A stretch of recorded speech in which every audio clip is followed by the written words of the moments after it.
بسم اللہ الرحمن الرحیم. سامعین السلام علیکم ورحمۃ اللہ وبرکاتہ. یہ سی ڈی آپ کی خدمت میں شعبہ دارالاشاعت کراچی کی جانب سے پیش کی جا رہی ہے. ملنے کا پتہ دارالاشاعت اردو بازار کراچی پاکستان. ای میل ishaat@dgcom.net.pk. الحمد لله نحمده ونستعينه ونستغفره ونؤمن به ونتوكل عليه ونعوذ بالله من شرور أنفسنا ومن سيئات أعمالنا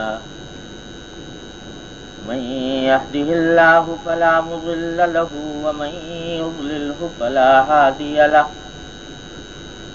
وأشهد أن لا إله إلا الله وحده لا شريك له وأشهد أن سيدنا وسندنا ونبينا ومولانا محمدا عبده ورسوله صلى الله تعالى عليه وعلى آله وأصحابه وبارك وسلم تسليما كثيرا. أما بعد،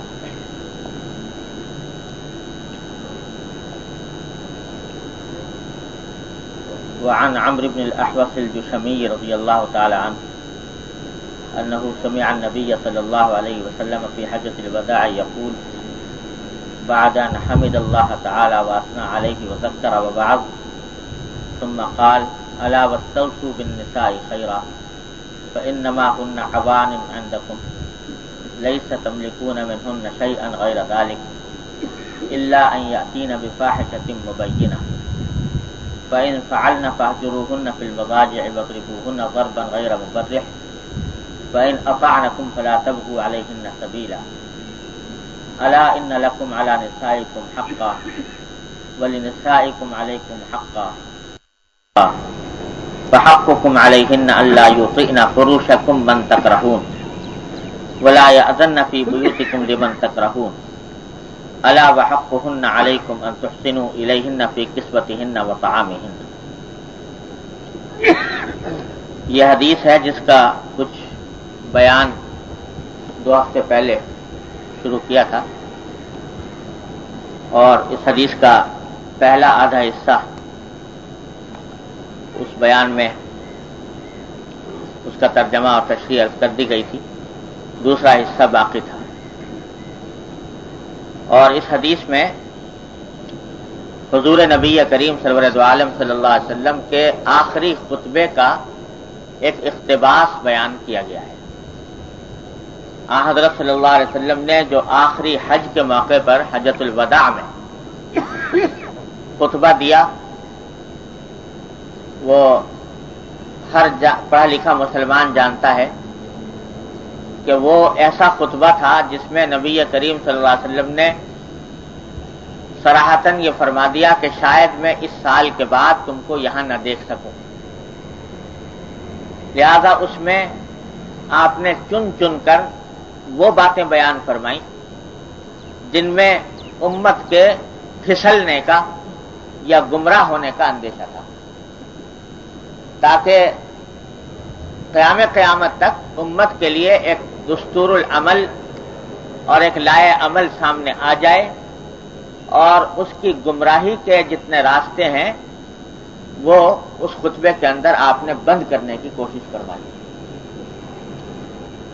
خطبہ تو طویل ہے، لیکن اس کے مختلف حصے مختلف مقامات پر بیان ہوئے ہیں. تو یہ حصہ بھی اسی خطبے کا ہے، اور اس میں مرد اور عورت کے باہمی حقوق کا بیان فرمایا گیا ہے. خاص طور سے مردوں کو عورتوں کے حقوق پہچاننے اور اس پر ان کا خیال رکھنے کی تاکید فرمائی گئی ہے. اب آپ اندازہ لگا لیجئے کہ یہ آپ خطبہ حجۃ الوداع میں ایسے موقع پر ارشاد فرما رہے ہیں جبکہ یہ خیال ہے کہ آئندہ شاید بات کہنے کا موقع نہ ملے سب لوگوں کے سامنے. تو جن چیزوں کا انتخاب فرمایا جاتے جاتے بیان کرنے کے لیے، جن کی اہمیت آپ نے محسوس فرمائی کہ یہ امت کو ہر حال میں ان باتوں کا خیال رکھنا چاہیے، ان میں مرد و عورت کے باہمی حقوق بھی داخل ہیں، اور اس کے بارے میں یہ حدیث آپ نے ارشاد فرمائی۔ اس سے یہ پتہ لگتا ہے کہ انسان کی زندگی میں شوہر اور بیوی کے تعلقات کو کتنی اہمیت حاصل ہے، اور خود شریعت نے اور صاحب شریعت نے یعنی نبی کریم صلی اللہ علیہ وسلم نے اس کی کتنی اہمیت محسوس فرمائی ہے۔ کیونکہ اگر میاں بیوی کے حقوق آپس میں وہ ایک دوسرے کے صحیح طور سے ادا نہ کریں اور حق تلفیوں پہ کمر باندھ لیں تو ایک دوسرے کی حق تلفی تو ہوتی ہی ہے، اس کا بالآخر نتیجہ یہ ہوتا ہے کہ خاندان پر اس کا اثر پڑتا ہے، بچوں پر اس کا اثر پڑتا ہے، اولاد خراب ہوتی ہے، اور جب خاندان کا نظام بگڑتا ہے تو پھر سارے تمدن کی عمارت کھڑی ہوتی ہے خاندان کے اوپر، وہ بگڑ جاتا ہے۔ اس واسطے حضرت صلی اللہ علیہ وسلم نے اس کی بڑی تاکید فرمائی، بڑی اہمیت کے ساتھ، اور خطبہ حجۃ الوداع میں بیان فرمایا۔ تو اس کا پہلا حصہ تو میں اس جمعہ میں بیان کر چکا ہوں، تبرکن دوبارہ ترجمہ کر دیتا ہوں کہ حضرت صلی اللہ علیہ وسلم نے ارشاد فرمایا کہ الا واستوصوا بالنساء خیرا، عورتوں کے بارے میں تم کو بھلائی کی نصیحت کرتا ہوں، اس نصیحت کو قبول کر کہ ان کے ساتھ اچھا معاملہ کرو، حسن سلوک کرو، اور ان کے ساتھ بدسلوکی نہ کرو۔ فإنما ہن عوان عندکم، کیونکہ وہ تمہارے پاس مقید ہیں، مقید رہتی ہیں۔ یعنی اشارہ اس بات کی طرف فرما دیا کہ جو بیوی تمہارے گھر میں آئی تو اس نے اپنے سارے اعزاء کو، رشتہ داروں کو، ماں باپ کو، بہن بھائیوں کو خیر باد کہہ کر تمہارے گھر میں آ کر پڑ گئی، اور تمہارے گھر میں اس نے تمہارے گھر کو اپنا گھر بنا لیا۔ تو اس واسطے اب تمہارا فرض ہے کہ تم اس کی دلداری کرو، تم اس کے حقوق کو صحیح طور پر ادا کرو۔ اور فرمایا کہ لیس تملکون منہن شیئا غیر ذلک، تمہیں ان سے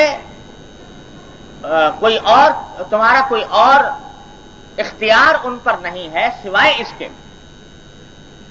کے کہ وہ تمہارے گھر میں رہے۔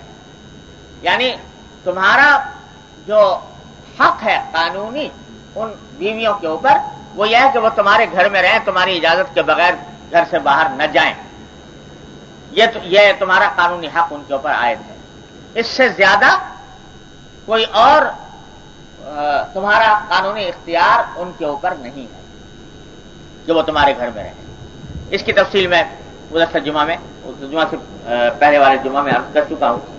اس کے جو متعلق فقہی احکام تھے، جن میں نے ایک بات یہ بھی عرض کی تھی کہ اس تفصیل کے ساتھ بتائی تھی کہ بیوی کے ذمے شوہر کا یا اس کی اولاد کا یعنی کھانا پکانا بھی اس کے ذمے شرعاً عام حالات میں واجب نہیں ہے۔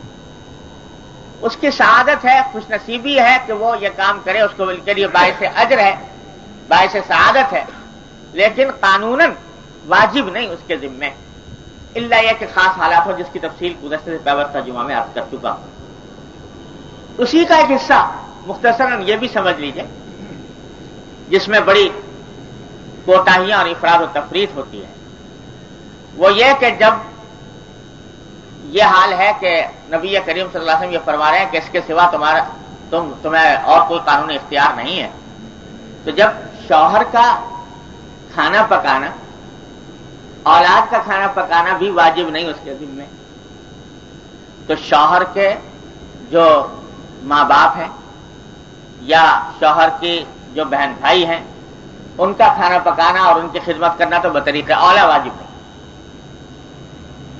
ہمارے ہاں دستور یہ چل پڑا کہ جب کسی بیٹے کی شادی ہوئی تو اس بیٹے کے ماں باپ یوں سمجھتے ہیں کہ بیٹے کا حق بعد میں، ہمارا حق پہلے، کہ یہ بہو ہماری خدمت کرے تو یہ حق مقدم ہے بیٹے کی کرے یا نہ کرے، یہاں تک کہ اس کے نتیجے میں ساس بہو اور نندوں کے جھگڑے کھڑے ہوتے ہیں، اور ان جھگڑوں کے نتیجے میں جو کچھ ہو رہا ہے وہ آپ کے سامنے ہے۔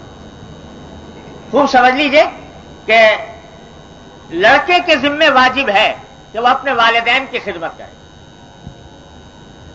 اگر والدین کو خدمت کی ضرورت ہے تو لڑکے کے ذمے واجب ہے کہ خدمت کرے، اور اس لڑکے کی بیوی کی سعادت مندی ہے کہ وہ اپنے شوہر کی والدین کی خدمت بھی انجام دے، خوش دلی سے اس کو اپنی سعادت سمجھے، باعث اجر سمجھ کر یہ کام کرے۔ لیکن لڑکے کو یہ حق نہیں پہنچتا کہ وہ اپنی بیوی کو مجبور کرے، جبکہ وہ خوش دلی سے اس کے اوپر آمادہ نہ ہو، اس پر مجبور کرے کہ تم میرے والدین کی خدمت کرو۔ نہ والدین کے لیے یہ جائز ہے کہ وہ اپنی بہو کو مجبور کریں اس بات پر کہ وہ ہماری خدمت کرے۔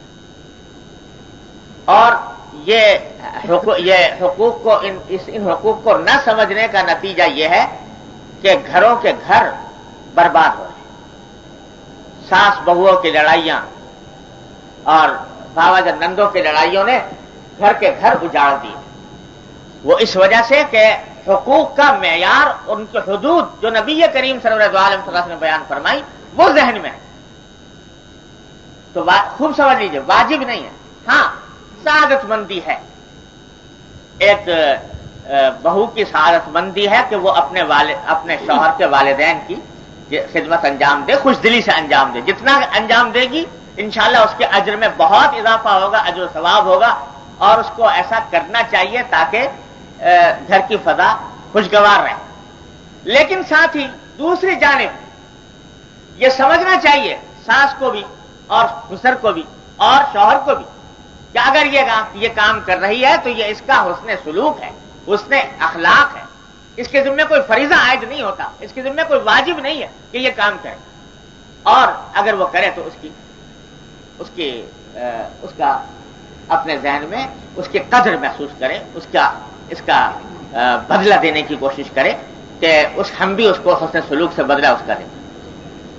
تو میرے حضرت ڈاکٹر صاحب صلی اللہ علیہ وسلم ایک مرتبہ بیان فرمانے لگے، بڑا عجیب واقعہ سنایا ایک دن۔ فرمانے لگے کہ مجھے ایک میرے متعلقین میں ایک صاحب تھے، اور وہ اور ان کی بیوی دونوں میرے پاس آیا کرتے تھے مجلس کے اندر، اور کچھ اصلاحی تعلق بھی شاید قائم کیا ہوا۔ تو دونوں نے ایک مرتبہ میری دعوت کی گھر پر، حضرت فرما رہے ہیں، حضرت ڈاکٹر صاحب صلی اللہ علیہ وسلم گھر پر دعوت کی۔ تو گھر پر جب میں پہنچا اور کھانا بڑا اچھا بنا ہوا تھا، تو میں نے کھانے کے بعد حضرت کا ہمارے ہمیشہ کا کہ یہ عادت تھی کہ جب کھانا کھاتے تو کھانے کے بعد کھانا بنانے والی کی کھانے کی تعریف کرتے کہ بھائی تم نے بڑا اچھا بنایا، تاکہ اس کی حوصلہ افزائی ہو، اس کا دل بڑھے۔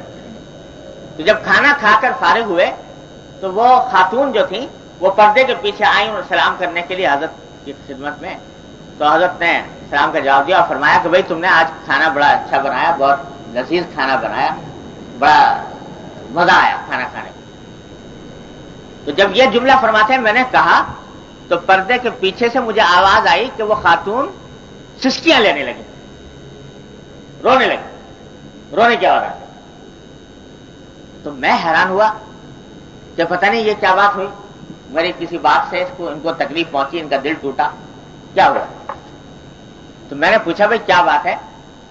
تو سوال مراد کہ آپ رونے لگی۔ تو تھوڑی دیر کے بعد انہوں نے بمشکل یہ جملہ کہا کہ حضرت مجھے رونا اس بات پر آیا کہ آج مجھے 40-45 کتنے سال بتائے، اتنا سال ہو گئے مجھے اپنے ان شوہر کے ساتھ رہتے ہوئے، لیکن کبھی میں نے یہ جملہ زبان سے نہیں سنا کہ کھانا آج اچھا بنا۔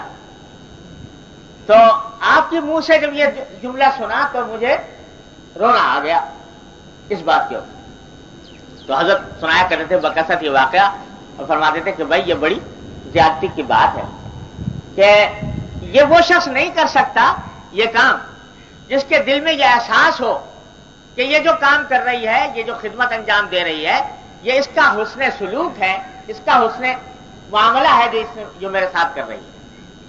جو آدمی نوکری سمجھتا ہو، بالکل اپنا خادم سمجھتا ہو کہ یہ میری خادمہ ہے، اس واسطے اس کو یہ کام انجام دینا ہے، اس کا فرض ہے، لہذا اگر اچھا بھی بنا رہی ہے تو اس کو تعریف کرنے کی کیا ضرورت ہے. تو یہ بات جو شریعت کی ہے وہ ہر حال میں ذہن میں رہنی چاہیے.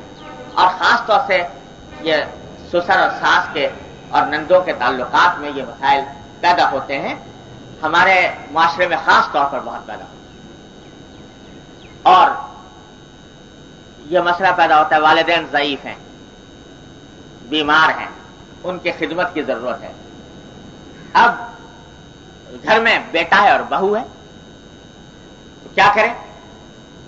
تو جیسا میں نے عرض کیا، بہو کے ذمے واجب نہیں، اس کی سعادت ہے، خوش نصیبی ہے، اجر و ثواب کا موجب ہے کہ وہ اپنی خوشی سے یہ کام کرے، انشاءاللہ کرے گی، بڑا اجر و ثواب ہے.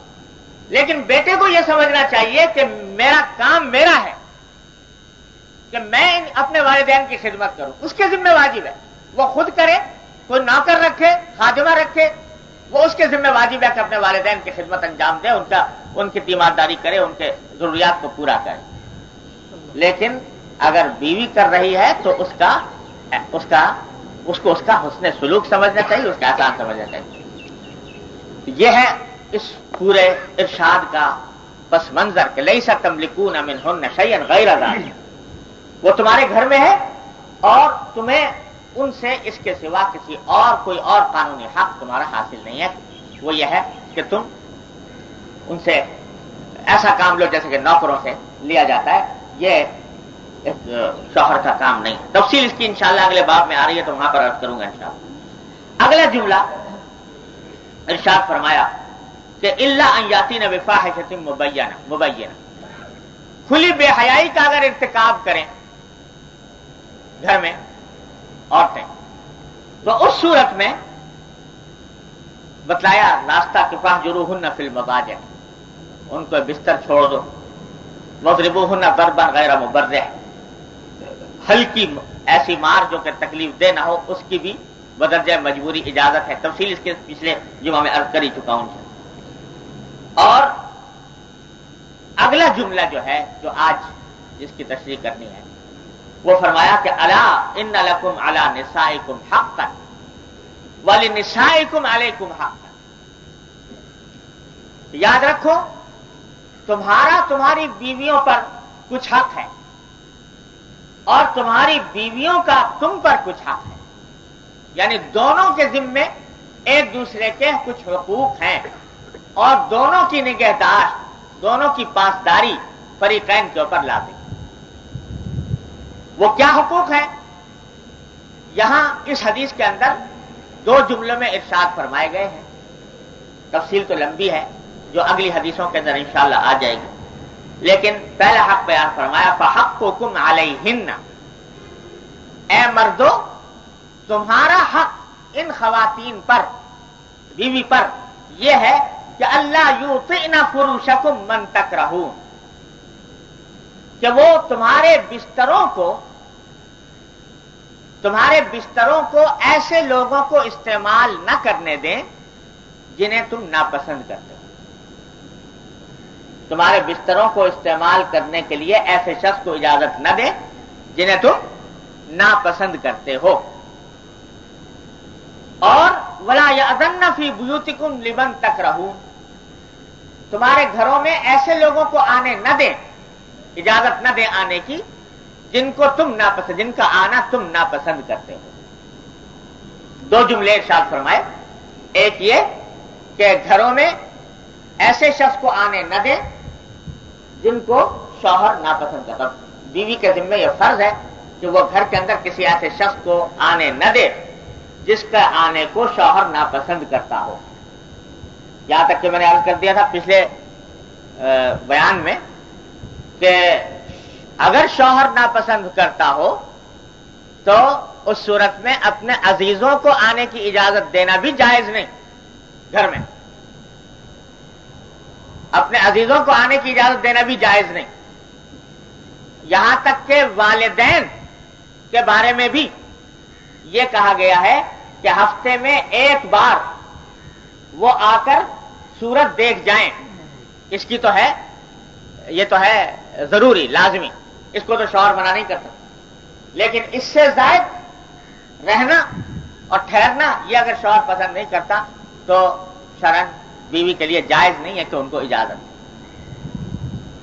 یہ کسی کو بھی عام لفظ استعمال فرمایا، جن کو تم ناپسند کرتے ہو ان کو آنے کی اجازت نہیں۔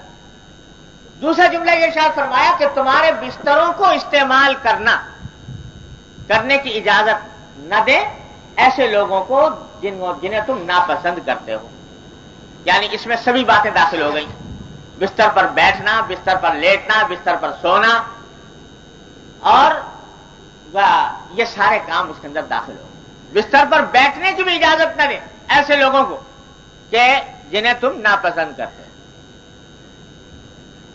واقعہ یاد آ گیا حضرت ام حبیبہ رضی اللہ تعالی عنہ، حضرت ام حبیبہ رضی اللہ تعالی عنہ ام المومنین، نبی کریم صلی اللہ علیہ وسلم کی زوجہ مطہرہ۔ اللہ، ان حضرات کے ہر واقعے کے اندر نور ہے ہزار صحابہ کرام کے واقعات میں۔ یہ حضرت ام حبیبہ رضی اللہ تعالی عنہ امہات المومنین میں سے ہیں، ازواج مطہرات میں سے ہیں، اور یہ بیٹی ہیں ابو سفیان کی، جو ساری عمر جنہوں نے حضور اقدس صلی اللہ علیہ وسلم کی مخالفت کی، آخر میں جا کر فتح مکہ میں مسلمان ہوئے، صحابی ہو گئے رضی اللہ تعالی عنہ، اب کہتے ہیں وہ، لیکن اس سے پہلے ساری عمر، یعنی تقریباً یوں سمجھیے کہ 21 سال،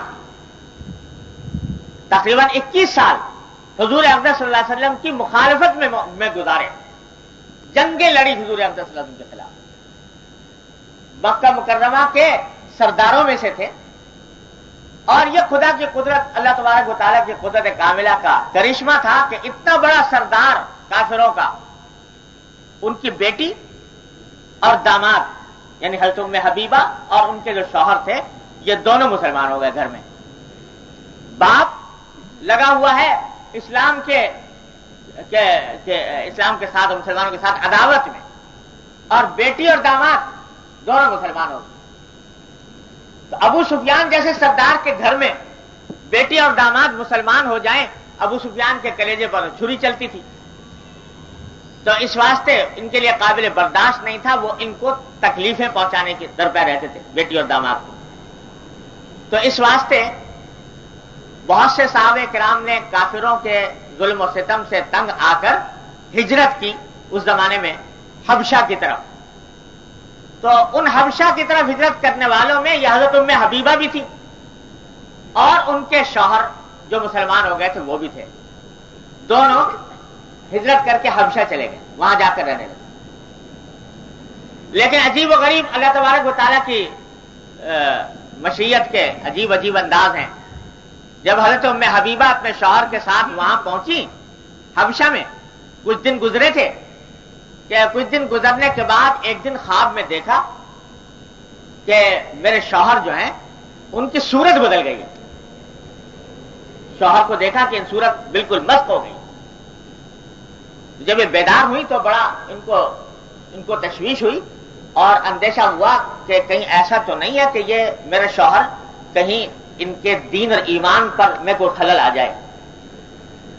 کچھ دنوں کے بعد کچھ دن گزرے تھے تو جو خواب دیکھا تھا اس کی تعبیر سامنے آ گئی۔ ان کے شوہر ایک عیسائی کے پاس جایا کرتے تھے، وہاں رہنے کے نتیجے میں، ان کے ساتھ رہنے کے نتیجے میں اللہ تعالیٰ محفوظ رکھے، دل سے ایمان نکل گیا اور عیسائی ہو گئے، عیسائی مذہب قبول کر۔ اب حضرت ام حبیبہ رضی اللہ عنہ کے اوپر تو بجلی گر گئی، ماں باپ کو چھوڑا، وطن کو چھوڑا، اس اسلام کی خاطر وطن کو چھوڑا، سارے گھر والوں کو چھوڑا، آ کر ایک دیار غربت میں مقیم ہوئے، اور شوہر جو لے دے کر ایک ہمدم دمساز ہو سکتا تھا وہ کافر ہو گئے۔ اب ان کے اوپر قیامت گزر گئی۔ اسی حالت میں یہ تھی کہ اس کا شوہر کا اسی حالت میں انتقال ہو گیا۔ اب یہ بالکل تنہا رہے حبشہ سے، کوئی پوچھنے والا نہیں۔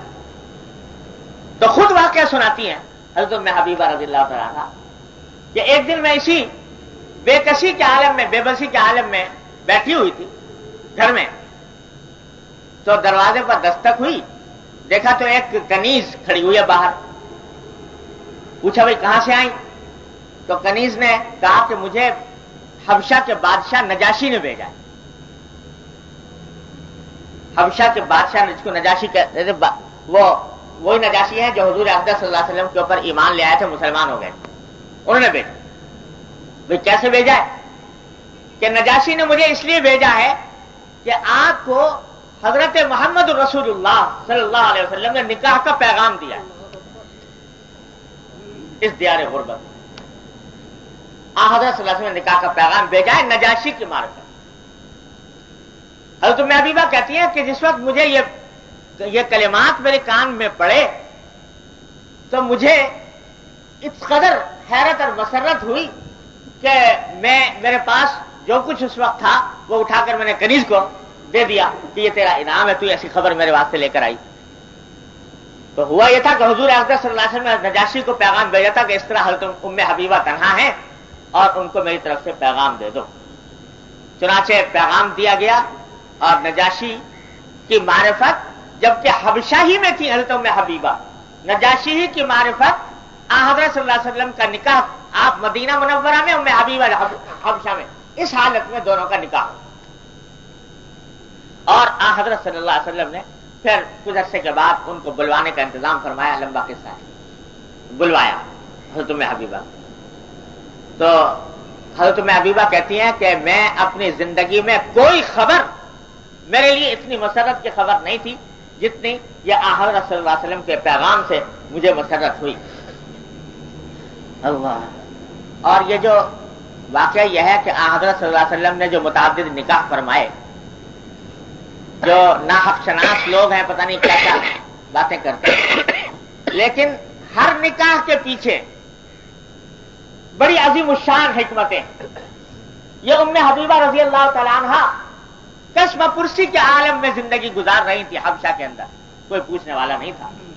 تو حضرت صلی اللہ علیہ وسلم اگر ان کی سلسلہ دلداری نہ فرماتے تو ان کا کیا بنتا؟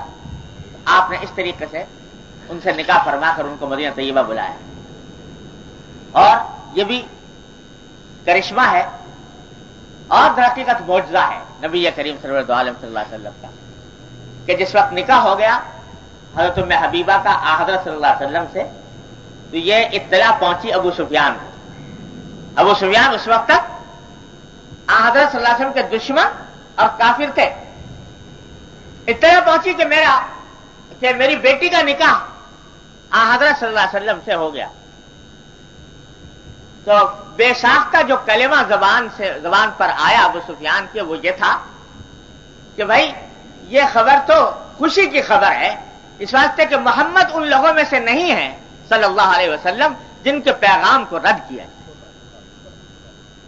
دشمن کے زبان پر بھی یہ کلمہ آ رہا ہے کہ محمد ان لوگوں میں سے نہیں ہے جن کے پیغام کو رد کیا جائے. لہذا یہ تو خوش قسمتی کی بات ہے کہ ام حبیبہ وہاں چلی رضی اللہ تعالیٰ. تو خیر اس طرح نکاح ہوا. اب آپ حضرات جانتے ہیں کہ صلح حدیبیہ کے موقع پر حضرت صلی اللہ علیہ وسلم اور ابو سفیان کے درمیان ایک معاہدہ ہوا تھا جنگ بندی کا، جس کی تفصیلات آپ حضرات جانتے ہیں، سیرت کے اندر تفصیل سے آئی ہے. اس معاہدے کے اندر یہ ہوا کہ سال بھر تک ابو سفیان نے اور کافروں نے اس معاہدے کی پابندی کی، لیکن اس کے بعد معاہدے کی عہد شکنی شروع کر دی. اس عہد شکنی کے نتیجے میں حضرت صلی اللہ علیہ وسلم نے یہ اعلان فرما دیا کہ بھائی اب ہم اس معاہدے کے پابند نہیں رہے، اب ہم جب چاہیں گے حملہ کر دیں گے مکہ مکرمہ کے اوپر، کیونکہ ہمارے دشمن نے عہد کا پاس نہیں کیا تو اب ہم بھی اس عہد کے پابند نہیں رہے. یہ اعلان فرما دیا. تو اب ابو سفیان کو ہر وقت خطرہ تھا کہ کسی وقت بھی حضرت صلی اللہ علیہ وسلم تشریف لا سکتے ہیں اور حملہ کر سکتے ہیں. ایک مرتبہ یہ جا رہے تھے اور شام سے جا رہے تھے، یہ واپس آ رہے تھے، تو اس وقت مسلمانوں نے ان کو گرفتار کر لیا اور ان کے قافلے کو گرفتار کیا تو یہ راتوں رات چھپ چھپا کر مدینہ منورہ میں داخل ہوئے اور خیال ہوا کہ میری بیٹی تو حضور صلی اللہ علیہ وسلم کے گھر میں ہے، لہذا میں ان سے جا کر بات کروں تو میری شاید کچھ جان بخشی ہو جائے۔ تو یہ راتوں رات چھپتے چھپاتے حضرت ام حبیبہ رضی اللہ تعالیٰ عنہ کے گھر میں داخل ہو اپنی بیٹی کے۔ بیٹی نے استقبال کیا۔ جس وقت گھر میں داخل ہوئے تو وہاں حضور اقدس صلی اللہ علیہ وسلم کا بستر بچھا ہوا تھا، اس پر یاد آیا مجھے، بستر کے اوپر واقعہ، بستر بچھا ہوا تھا۔ تو ابو سفیان جب آئے گھر میں تو اس بستر کے اوپر بیٹھنے لگے۔ تو جب بیٹھنے کا ارادہ کیا تو حضرت ام حبیبہ تیزی سے آگے بڑھی اور بستر کو ایک طرف ہٹا کر لپیٹ کر رکھ۔ تو ابو سفیان کے کو بڑا چمبا گزرا اور اس نے ایک جملہ کہا کہ رملہ نام تھا تمہیں حبیبہ، کہ رملہ کہ کیا یہ بستر میرے لائق نہیں ہے یا میں اس بستر کے لائق نہیں ہوں؟ تم نے جو ایک دم سے بستر اٹھا کر رکھ دیا، تو یہ بستر میرے لائق نہیں یا میں اس بستر کے لائق نہیں؟ تو ام حبیبہ نے جواب دیا کہ بات یہ ہے ابا جان کہ آپ اس بستر کے لائق ہیں، اس واسطے کہ یہ بستر ہے محمد الرسول اللہ صلی اللہ علیہ وسلم، اور کوئی آدمی جو مشرک ہو میں اس کو اپنے جیتے جی اس بستر کے اوپر بیٹھنے کی اجازت نہیں دوں۔ تو اس پر ابو سفیان نے جو لفظ کہا وہ یہ کہ رملہ مجھے یہ معلوم نہیں تھا کہ تم اتنی بدل جاؤ کہ اپنے باپ کو بھی اس بستر پر بیٹھنے کی اجازت نہیں دو۔ تو یہ حضرت ام حبیبہ رضی اللہ تعالیٰ عنہ کا یہ عمل کہ حضور اقدس نبی کریم صلی اللہ علیہ وسلم کے بستر پر اپنے باپ کو بھی بیٹھنے سے منع کر، یہ ہے کہ لا یطعن فروشکم من تکرہون، جن کو تم ناپسند کرتے ہو تمہارے بستروں کو استعمال کرنے کی وہ اجازت نہ دیں، اور تمہارے گھروں میں آنے کی ان لوگوں کو اجازت نہ دیں جن کو تم ناپسند کرتے ہو۔ یہ تو فرمایا یہ حق ہے تمہارا ان بیویوں کا، الا وحقهن علیکم ان تحسنوا الیہن فی کسوتہن وطعامہن، اور ان عورتوں کا حق تم پر یہ ہے کہ تم اچھائی کرو، اچھا معاملہ کرو ان کے لباس میں اور ان کے کھانے میں، یعنی ان کا نفقہ اور ان کی ضروریات تمہارے ذمے واجب ہیں، تم اس میں احسان سے کام لو، صرف اتنا نہیں کہ جو بہت ہی انتہائی ناگزیر ضرورت ہے وہ پوری کر دی، بلکہ احسان سے کام لو، فراخ دلی سے کشادگی کے ساتھ ان کے لباس اور ان کے کھانے پر خرچ کرو۔ یہ فرمایا کہ ان کا حق تمہارے ذمہ واجب ہے۔ اس میں دو تین باتیں اس سلسلے میں عرض کرنی ہے جو ہمارے حضرت حکیم الامت حضرت مولانا تھانوی قدس اللہ سرہ نے جن پر اپنے مواعظ میں جا بجا زور دیا ہے، اور ان کی طرف سے عام طور پر ان باتوں کی طرف سے غفلت پائی جاتی ہے۔ پہلی بات تو یہ کہ ہمارے حضرت فرماتے ہیں کہ نفقے کا ایک حصہ یہ بھی ہے کہ صرف اتنا نہیں کہ کھانے کا انتظام کر دیا اور کپڑے کا انتظام کر دیا، بلکہ اسی نفقے کا حصہ یہ بھی ہے کہ کچھ رقم بطور جیب خرچ کے، وہ علاوہ کھانے اور کپڑے کے کچھ رقم بطور جیب خرچ کے ایسی دی جائے جو وہ آزادی کے ساتھ اپنے خواہش کے مطابق اس کو صرف کر سکے۔ بعض لوگ کھانے کپڑے کا تو اہتمام کر دیتے ہیں لیکن اس بات کا اہتمام نہیں کرتے۔ حضرت تھانوی قدس اللہ سرہ فرماتے ہیں کہ یہ بھی ضروری ہے کہ وہ کچھ رقم، کیونکہ صرف کھانا کپڑا ہو جانا کافی نہیں ہے، بہت سی ضروریات ایسی ہوتی ہیں کہ جن کو کہتے ہوئے بھی انسان بعض اوقات شرماتا ہے یا اس کے دل میں کوئی اس کے کہتے ہوئے الجھن محسوس ہوتی ہے، تو کچھ رقم اس کے پاس ایسی ہونی چاہیے کہ جو